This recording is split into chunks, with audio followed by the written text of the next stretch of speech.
Hello, and welcome to your lecture on the Cold War, Proxy Wars. Because today's lecture is an unusually long one, I've divided it up into 3 different sections. Section the first, what is a proxy war? Section the second, the Korean War. Section the third, the Vietnam War. So grab those student notes and get ready to follow along and fill in all of those blanks. A proxy war is a war in which countries fight each other through other countries' wars. This is very, very different from wars made larger through entangling alliances. In entangling alliances, countries are pulled into war through their friendships from other countries. For example, if Banana Land were to attack their long-standing enemy, Onion Land, they might turn to their friend and ally, Apple Land, and say, "What ho, Appleland! Come with me, and together we shall defeat these terrible onions." And Appleland says, "Well, Bananaland, I don't particularly like war, but for you I will go to war against Onionland." And so the two of them march off. Meanwhile, Onionland is looking at the progression of Appleland and Bananaland with stark terror. "How can I stand against these two countries?" he says. "Garlic, Garlic Land, come to my aid." "What is wrong, Onionland? Appleland and Bananaland are attacking me. We have a shared history. We are friends. Won't you protect me?" "Yes," says Garlicland, "I will help defend you against these invaders." And so the two of them go to meet Appleland and Bananaland. Those are entangling alliances. What was once a war between 2 countries has now become a war between 4. Proxy wars are very different because in proxy wars, the countries that are fighting each other through these other countries may have no connection with those original countries at all. Let me show you how that works. You have 2 superpowers, Banana Land and Onion Land. They have never liked each other. They have never gotten along. And now that they are extremely powerful, they are always looking for opportunities to defeat each other's interests, always looking for ways to get at each other. One day, Banana Land and Onion Land notice a civil war going on in Apple Garlic Land. Remember, a civil war is a war between 2 regions and groups in the same country, like the Union and Confederacy, the North and the South, in the American Civil War. So Banana Land and Onion Land notice a civil war going on in Apple and Garlic Land. And this is very, very interesting to Banana Land and to Onion Land because you see, in Apple Garlic Land, the apples have always sort of thought the same sort of things, believed the same sort of things as the bananas, whereas the garlics have always aligned more with what the onions believe. And now they're fighting with each other. And so, Banana Land, looking at this conflict between the apples and the garlics, says, if I gave those apples some of my money or my guns or my tanks, I bet they could defeat the garlics and rule their country. And if that happened, I bet that they would become my ally, and I bet Onion Land would be really, really grumpy because I bet Onion Land wants the garlics to win. Meanwhile, Onion Land, looking at that same conflict, says, I would really like it if the garlics won. If they won, I bet they would do what I told them. Though if those apples won, it would benefit Banana Land. But you know what would make Banana Land really, really mad? If the apples lost. So I think I'm going to give some money and guns and tanks to the garlics. Then they'll win, the apples will lose. I can't wait to see the look on Banana Land's face. And so, even though Banana Land and Onion Land don't really have any ties to Apple Garlic Land, they both start funneling money and guns, equipment, tanks into that civil war, hoping that the side they like better will win, thereby both benefiting them and making the other side really, really unhappy. Proxy wars during the Cold War were a way for the United States and the Union of Soviet Socialist Republics, or U.S.S.R., to fight each other without attacking each other directly. Because if you remember, there was this little thing called mutual assured destruction where they both knew that each other had nukes, and if the US attacked the USSR directly, boom, there goes the world, and vice versa. So they knew they couldn't attack each other directly, but what they could do was fight each other through proxy wars, and that way they were each trying to thwart each other without directly attacking. There were a lot of proxy wars during the Cold War. They occurred in Europe, they occurred in Asia, they occurred in Africa. However, the two most famous proxy wars occurred in Asia. They were the Korean War and the Vietnam War. Before we begin, take a look at this map. Impromptu geography lesson. Where is the United States? I have not colored her in because I ran out of colors of Expo markers. Have you found her yet? Alright, good job. Now, where is the Union of Soviet Socialist Republics, aka the USSR, aka the Soviet Union? If you pointed to the very large light blue country, you are absolutely correct. Which of the other countries is the People's Republic of China, or P.R.C.? If you pointed to the medium blue country, you are correct. You can see why the U.S.S.R. and the P.R.C. became the two major communist powers. Look at all the land they have. They have enormous resources and enormous numbers of people. Now take a look at the two purple countries. Which of these two countries is Korea? If you chose the northernmost country, which is bordered by both the People's Republic of China and the Union of Soviet Socialist Republics, you are correct. That is Korea, and that is where the conflict about which we're about to talk took place. The Korean War took place between 1950 and 1953. Here is a map of Korea. The Korean War was between North Korea, backed by the USSR and the PRC, and South Korea, backed by the United States. It was a brutal and bloody conflict. About 3 million people died. 36,000 of those were American soldiers. 1.5 million were civilians. To give you an idea of how many people 1.5 million is, the Korean War killed approximately 1/10 of Korea's pre-war population. In other words, by the time the Korean War was done, the Korean population had been literally decimated. 1 out of every 10 people were dead.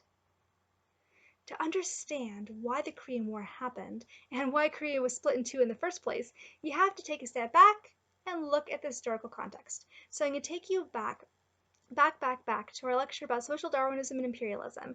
Remember when Japan was westernizing and trying to make the West recognize her as an equal, and then she realized that the only way she was going to get any respect was if she pursued imperialism and took colonies of her own, and then she beat Russia in the Russo-Japanese War, and in 1910 she annexed Korea, her very first colony. The West should have been so proud. Anyway, so Japan takes over Korea, and Korea remains under Japanese control all the way up through the end of World War II. But in World War II, Japan is defeated, and so she loses all of the territory that she had managed to conquer, including Korea. So what happens to Korea? Well, you remember how both the United States and Russia were part of the Allied powers? They were working together to defeat Nazi Germany and very briefly to defeat Japan, since of course Russia declared war on Japan on August 8th, just a few days before Japan actually surrendered. However, although they were technically allies in the war, the United States and the Soviet Union, that is Russia, were not friends. Russia had turned communist in 1917 with the Communist Revolution and become the USSR. The United States did not like communism, did not want communism to spread, and both countries, both the United States and the USSR, disliked and distrusted each other. And that meant they did not work together well, And especially after the war ended, those tensions started to come to the surface. So what was to be done with the Korea? Both the US and the USSR wanted Korea. Both of them didn't want the other one to have it. So they decided to divide it in two. North Korea would be run by the USSR, and South Korea would be run by the US. And the original plan was that after 5 years, they would find a way to unify it into one country again. That never happened. Instead, U.S.S.R. control North Korea gave way to a socialist government of North Korea's own, while the U.S. ceded power to a capitalist government in South Korea. However, both the North Korean government and the South Korean government believed that all of Korea should belong to them. In other words, North Korea was saying, hey, we should own all of Korea, and South Korea was also saying, hey, we should own all of Korea. You can see where that might lead to problems. The division between the Koreas, by the way, was along the 38th parallel. The 38th parallel refers to the line of latitude. If you remember, latitude and longitude are those invisible lines that cross a globe. Latitude goes this way horizontally, longitude goes this way vertically, and we use latitude and longitude to figure out where things are on the globe. So 38th parallel is that line of latitude that splits the Koreas, and that's where they decide to divide it. But both governments believe that all of Korea should belong to them, and as I said, that leads to problems. Warlike problems. In 1950, North Korea decides to invade South Korea. They do this with both Soviet and Chinese support. And at first, this invasion is wildly successful. North Korean forces manage to conquer almost all of South Korea. You can imagine that this makes the United States really, really, really unhappy. Not only does the United States not want another country to fall to communism, and not only does the United States know that Korea becoming communist will make the USSR really happy, and they don't want USSR to be happy, but take a look again at this map. Okay? So you have Korea right there. Do you know what this country is?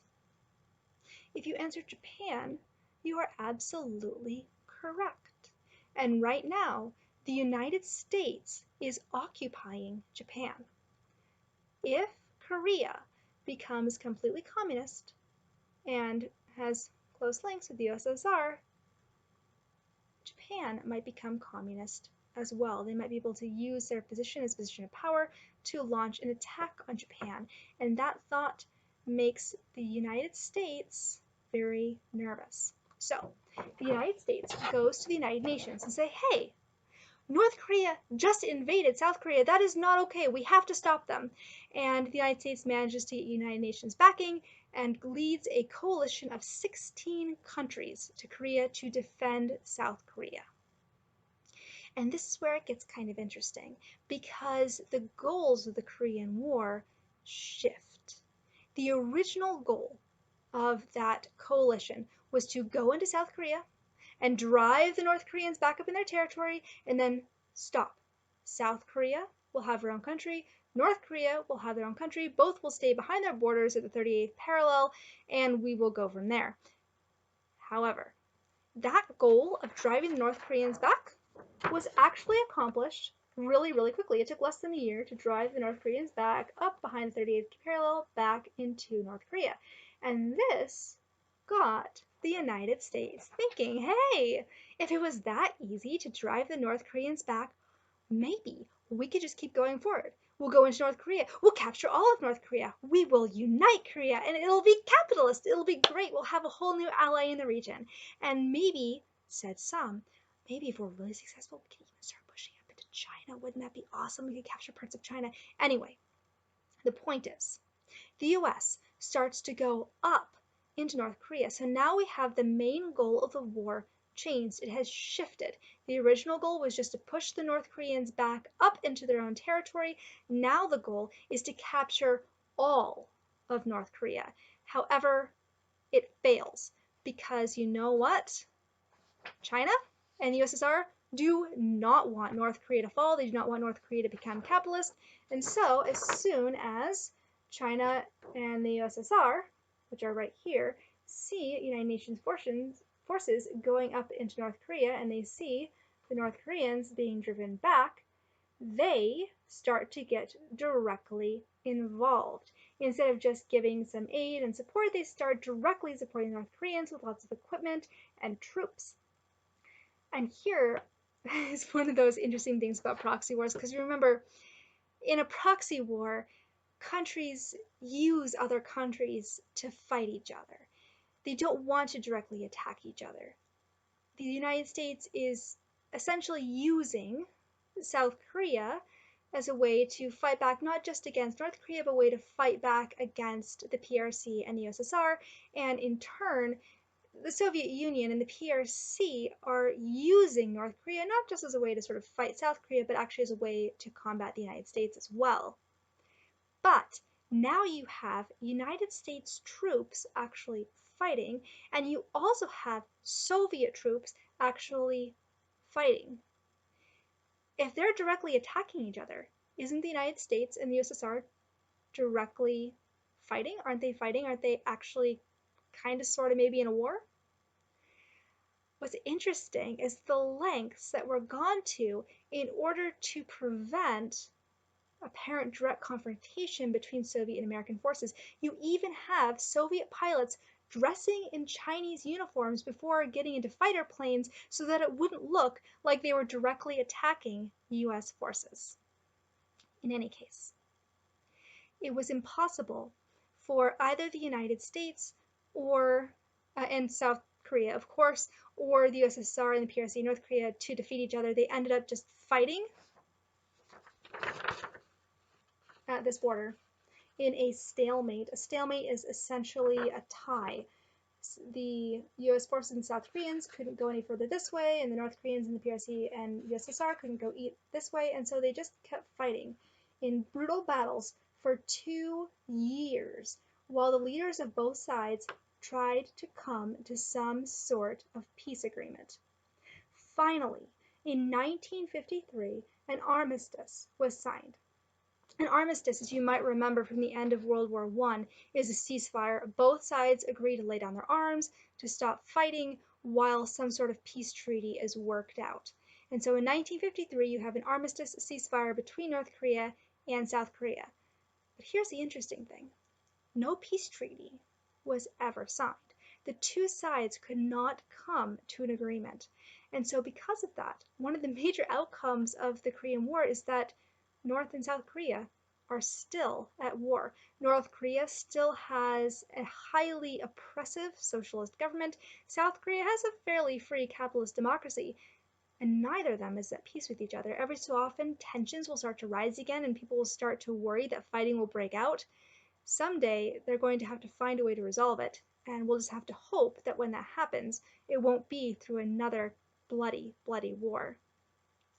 The second main element of significance for the Korean War is the fact that it began a long tradition in the United States of waging unofficial wars under the auspices of preserving democracy in other countries.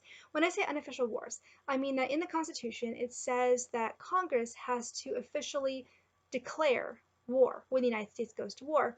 However, we actually haven't officially declared war on anybody since declaring war on Nazi Germany and imperialist Japan in World War II.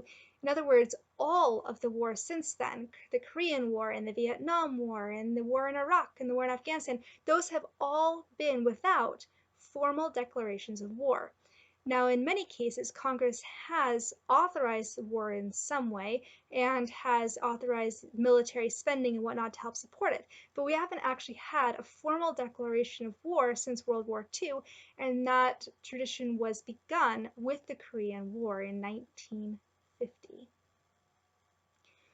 At the end, or at least the ceasefire of the Korean War, The United States was at least able to go home and tell the country that although it had taken more than 3 years and 3 million total deaths, the United States had achieved her original goal of pushing North Korea back into her borders and maintaining those borders along the 38th parallel.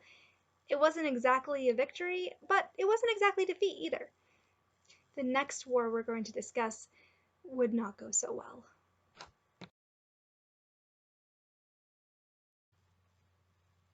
Have you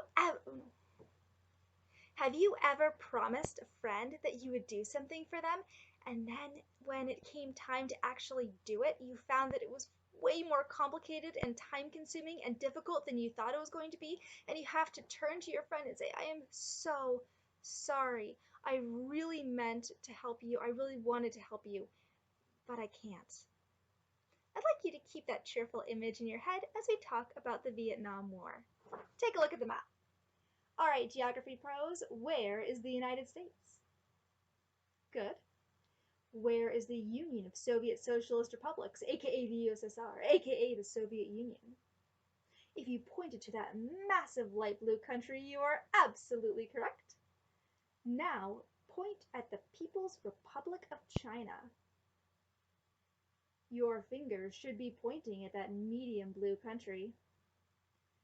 What is the name of that small northern country that borders both the P.R.C and the U.S.S.R? Korea is correct. Hop, skip, and jump over to Europe. Do you see that dark blue country? Do you know what its name is? If you answered France, congratulations. One more. Look down to the south of the People's Republic of China. Do you see a purple country down there? That country, my friends, is... If you said Vietnam, congratulations! You have won a ticket to our next proxy war. Take a look at Vietnam. Not that way, but this way. You will notice that we have a North Vietnam and a South Vietnam. If that seems really familiar, it should. It's pretty similar to the way that North and South Korea were divided. North Vietnam is communist. Now, proxy war pros, which countries are going to support a communist country?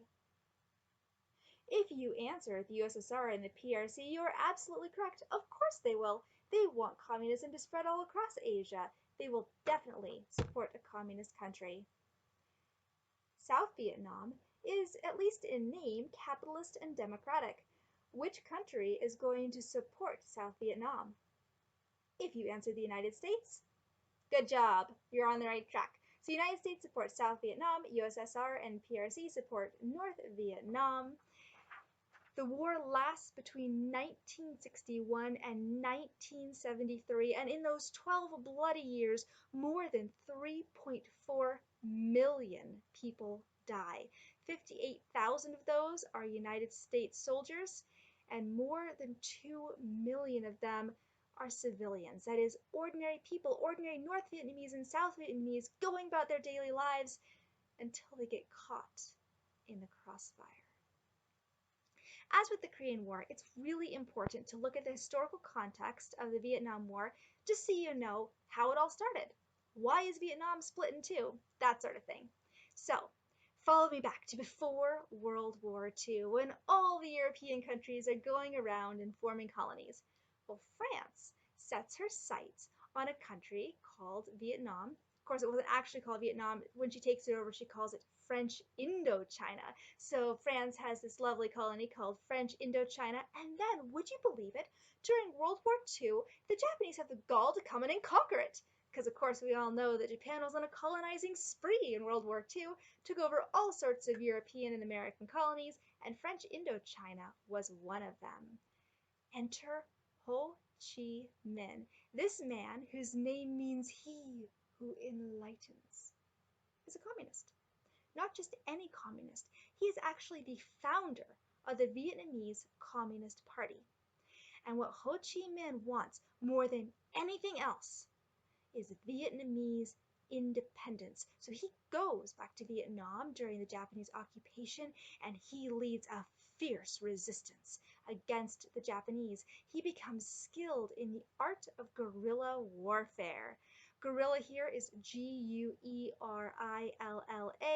It's a type of warfare, not an animal. So, guerrilla warfare is a style of war used when you have a small army, like a ragtag band of communist freedom fighters, against a big army, like the Japanese army.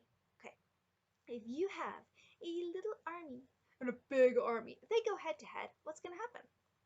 The little army probably going to get crushed. So they need a different strategy. And what that strategy is hit and run tactics. In other words, when you have this big army, the small army, instead of going head to head, is going to lead raids and ambushes, dash in, attack, escape, before the big army has a chance to pounce. That is guerrilla warfare, and Ho Chi Minh becomes excellent at it. He has an unlikely ally in the form of the United States. Well, maybe not that unlikely, because the United States is, of course, fighting Japan at this time. Of course, the United States is going to support any resistance, even if that resistance happens to be communist. The enemy of my enemy is my friend, right? So, the United States gives Ho Chi Minh supplies, the United States trains his soldiers, and generally helps him to be an all-around awesome resistance fighter. The resistance against the Japanese is actually pretty successful, and after World War II, when the Japanese are evicted from French Indochina, aka Vietnam, the Vietnamese believe that it's time for them to get their independence. They've been fighting all this time. Surely it's time for France to let them go and let them be their own country. And France says, sorry, no. We want you to stay our colony. Ho Chi Minh says, what? No, I haven't been out in the jungles fighting Japanese for all this time just to let you rule Vietnam again. France, if you want a war, you're gonna get one.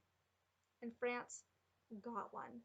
For the next 8 years, Ho Chi Minh leads a civil war against the French. It's successful. The French simply cannot cope with another war after they've just emerged from the devastating World War II. Okay, so 8 years of civil war in Vietnam, not something they wanted to have signed up for. And by 1954, the defeated and exhausted French agree to withdraw. They see defeat, they say, okay, we will leave. Mostly, what we're going to do is we are going to divide Vietnam in two. So here's where you get this division. The French decide to divide Vietnam along the 17th parallel. Yep, still using lines of latitude to divide countries. They divide Vietnam along the 17th parallel. North Vietnam belongs to Ho Chi Minh and his Communist Party. They set up a nice socialist government, which tragically is actually not a nice government. In fact, life in North Vietnam is pretty miserable, just like it is in every other country, like the Soviet Union and the People's Republic of China, where the socialist government is set up and people discover that despite all the ideals espoused by communist propagandists, it really just leads to no food. Anyway, so Ho Chi Minh has this lovely socialist government up in North Vietnam, and in the south, the French set up a provisional government that has at least nominally capitalist and democratic ideals. So the idea is that South Vietnam will be democratic and capitalist, and North Vietnam will be communist under Ho Chi Minh. And France will no longer have to deal with it. The United States looks at this situation in concern. Think about the year, 1954. The Korean War ended in 1953. And what happened in the Korean War? Well, you had a communist North Korea and a communist South Korea, and then the North invaded the South, and if the US with the UN hadn't stepped in, all of Korea would be communist. And now it's 1954, and we have a North Vietnam, and we have a South Vietnam, and the North Vietnam is communist, and South Vietnam is capitalist, and who is to stop North Vietnam from coming in and sweeping over the whole country? Not only that, But when the French left, they agreed to set up elections for 1956, when the people of Vietnam would vote over which government they wanted to lead them. And the United States is pretty sure she knows which way that election is going to go, and it ain't going to go capitalist. So, US is very concerned. Of course, she's concerned about one country falling to communism. But do you remember that theory that if one country falls to communism, the neighboring countries will as well? If you answered the domino effect, great work. And here we have a lovely set of dominoes. Here's Vietnam, and neighboring, we have Cambodia, we have Thailand, we have Laos.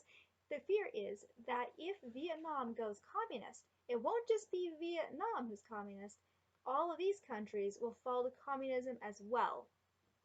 US does not want that. So here's the part, remember that story about your friend? Here's the part where you have you saying to your friend, I'll help you out, without really thinking about what you're promising. Because the United States says to South Vietnam's government, hey, South Vietnam, I will help you out. And in 1954, the United States begins giving the South Vietnamese government money and supplies. The US starts training South Vietnam's army, and all in all, helping keep this government afloat. Okay, now things start getting complicated. This is a part of the story where you realize that what you've promised your friend is actually way more complicated and time consuming than you actually expected it to be, because increasing military conflict in the region ends up pulling the United States deeper and deeper and deeper in affairs in Vietnam. In 1959, the Viet Cong start attacking the South Vietnamese government. The Viet Cong are North Vietnamese who live in South Vietnam. See, when France divided the country, the idea was that North Vietnam would take all of her soldiers and people back up into North Vietnam. North Vietnam took her soldiers back up, but she actually left quite a few North Vietnamese living in South Vietnam. These North Vietnamese were the sorts of people who are really, really good at organizing things. And they're really good about convincing people that communism is the way to go. And they are really, really good at terrorism. These North Vietnamese living in South Vietnam, as I said, are called the Viet Cong, and beginning in 1959, with North Vietnamese support, they begin to terrorize the South Vietnamese government and to sow seeds of discontent among the South Vietnamese people. In other words, by nighttime, they're out there beating up and assassinating, that is, killing, South Vietnamese government officials, people who worked for the South Vietnam government. And by day, they were going around to people and saying, isn't your government really terrible? Why would you want to have the South Vietnamese government? Dude, communism is so much better. What we should really do is just unite South and North Vietnam, and it'll be under North Vietnam's wonderful socialist government, and we'll all live happily ever after. So, murder by night, propaganda by day. Sounds like a lot of fun, right? Well, not really. Anyway, the point is that it was actually really easy to do, because sowing those seeds of discontent, if the people in a country are happy, sowing those seeds is pretty difficult. But frankly, in South Vietnam, those seeds were already sown because the South Vietnamese government was terrible. It was oppressive and it was incompetent. And if ever there was a bad combination, that is one. The South Vietnam government was oppressive. By that I mean they were basically bullies. They went around beating up people who didn't agree with them, or sometimes outright murdering them, and taking people's money and generally acting in a terrible way that gave them lots of power and took freedom away from ordinary people. They called themselves democratic. They were definitely not. Secondly, they were incompetent. Being incompetent means that they are not very good at doing the sorts of things that they're supposed to do. So, as a government, you're supposed to implement helpful policies, make sure everything runs well, all that sort of thing. And the South Vietnamese government was really bad at doing that. Good policies, whoop, went out the window. Nothing was being run as it was supposed to be run. And because of that, between the oppression, between this bullying, and the incompetence, the fact that they couldn't even do basic governmental stuff right, life in South Vietnam was pretty miserable. Ordinary people were pretty angry. And so when the Viet Cong went to them and said, hey, you want to overthrow your government? A lot of South Vietnamese said, heck yes, I do. So you have a lot of South Vietnamese joining the North Vietnamese, joining the Viet Cong, and continuing this practice of terrorizing the government and sowing yet more seeds of discontent among the people. If the South Vietnamese government is incompetent in general, you can imagine that their army is incompetent as well. And it was. It was badly organized and badly run. And even with American weapons, the South Vietnamese army was no match for the well-organized and well-led Viet Cong. They were getting trounced. And by 1961, the United States is looking at all this going, oh my goodness, South Vietnam is doomed. Unless we do something, this government is going to fall. Unless we do more, that is. So again, this is where you're looking at your friend, you're saying this is way more complicated than I thought it was going to be. But the United States says, well, you know what? I've come this far. I might as well keep going. I'm committed. So in 1961, the US ramps up the military aid that she gives to South Vietnam, and little by little, and then lots by lots, she starts sending in troops. At this point, I should mention that the United States was not the only country invested in the outcome of the war in Vietnam. The Union of Soviet Socialist Republics and the People's Republic of China were watching events unfold in Vietnam with great interest. Of course, while the United States supported South Vietnam, the U.S.S.R. and the P.R.C. supported the Communist North. They would be very happy to see all of Vietnam united under a socialist government. So happy, in fact, that they decide to help. So the PRC starts training North Vietnamese soldiers, and the Soviet Union starts sending down military equipment and supplies. The USSR and the PRC are doing their part to spread communism across Southeast Asia. As the years drag on, the United States realizes that she's become embroiled in a seemingly endlessly expensive, and increasingly deadly conflict. Part of the problem is that none of the usual tools in her toolbox seem to be working. Take bombing, for example. During World War II, bombing was very effective. The Axis powers bombed the Allies, and the Allied powers bombed the Axis. There were lots of bombs. Stuff was destroyed. It was effective. But in the Vietnam War, even massive bombing campaigns prove ineffective. During the Vietnam War, the United States dropped more bombs on Vietnam than she had dropped on Japan and Germany during World War II combined. Yet, North Vietnamese were still fighting. They still seemed to have plenty of supplies. What was going on? Part of the problem was that unlike the major powers in World War II, North Vietnam was not an industrialized country. She didn't have enormous factories in military-oriented cities pumping out trains and airplanes and weaponry. No, she had jungles and villages. There weren't a lot of obvious military targets. On top of that, North Vietnam wasn't even making most of her own supplies and equipment, so even if the United States found a likely military target and bombed it, it didn't make much of a difference. North Vietnam was depending on the Soviet Union for military supplies and equipment, not on her own factories. So, bombing campaigns were ineffective, and at the same time, the Viet Cong's guerrilla warfare was very effective against the United States. Remember guerrilla warfare, those hit and run tactics? They work really, really well against large armies. They worked well against the Japanese. They worked well against the French. And now they were working well against the Americans. The Viet Cong were organized. They knew how to hide and fight in the jungle. And most difficult of all for the Americans, they didn't wear uniforms or had special insignias. They looked just like ordinary people. Looking at someone, it was impossible to tell whether that person was a member of the Viet Cong or not. When you saw someone in a village, was that person an innocent civilian just going about their daily life? or were they a Viet Cong in disguise just waiting to kill you? It was very stressful, very dangerous, and, like I said, it countered the United States forces very effectively. The United States decided that the best way to counter this guerrilla warfare would be through a war of attrition. Do you remember wars of attrition? Think World War I and trenches. The idea is that you got two sides and they just kill each other until one side loses so many people that they can't fight anymore.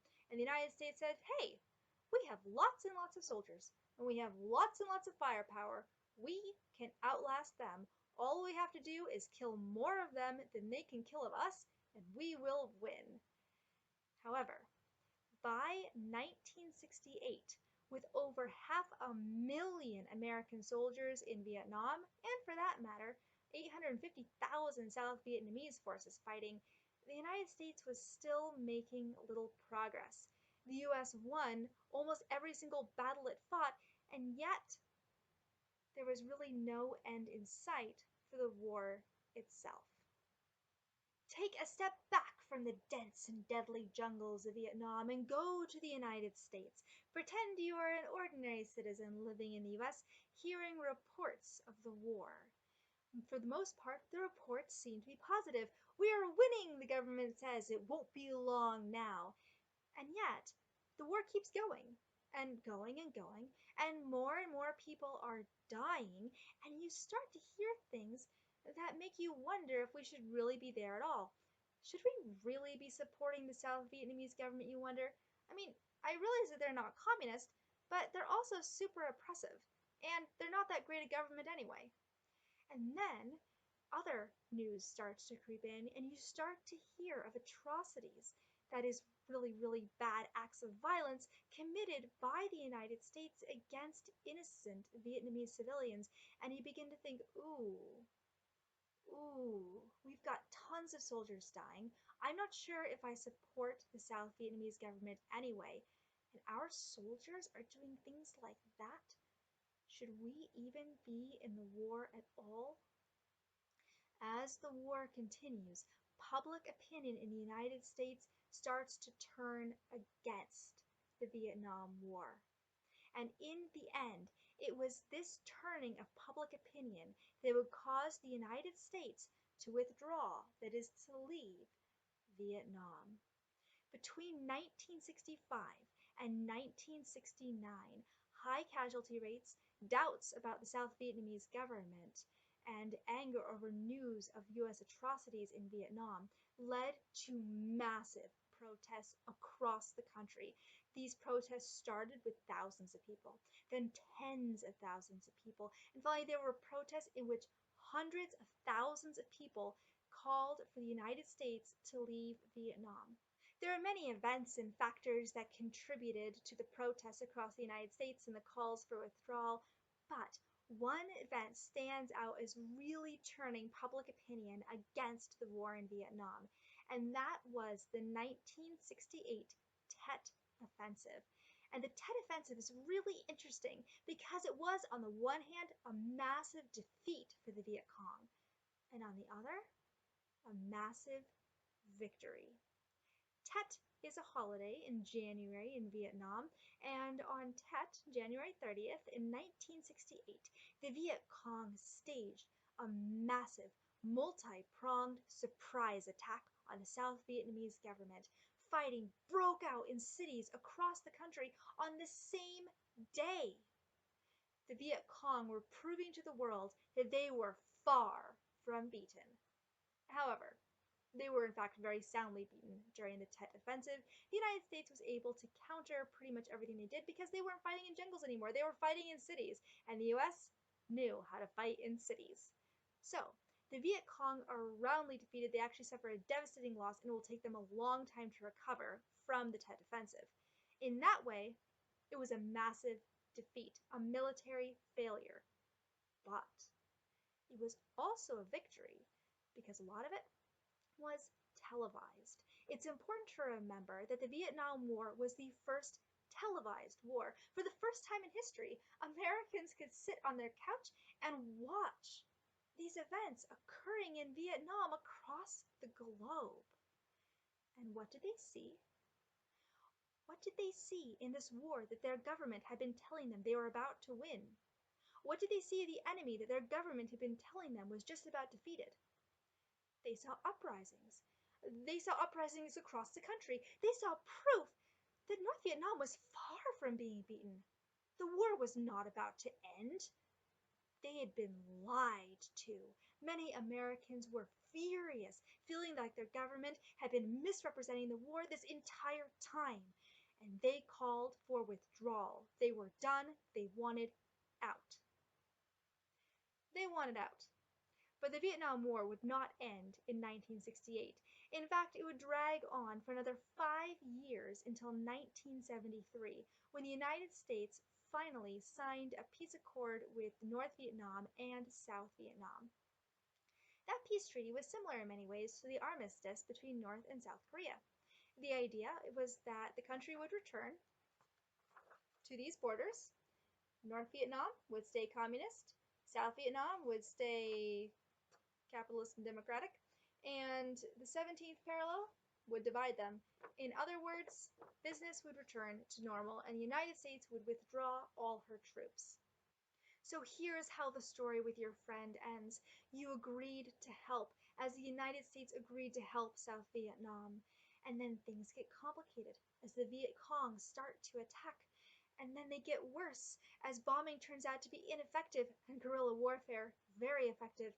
And all of a sudden you realize how time-consuming this is going to be, as a war that was only supposed to be a couple years turns out to take 12.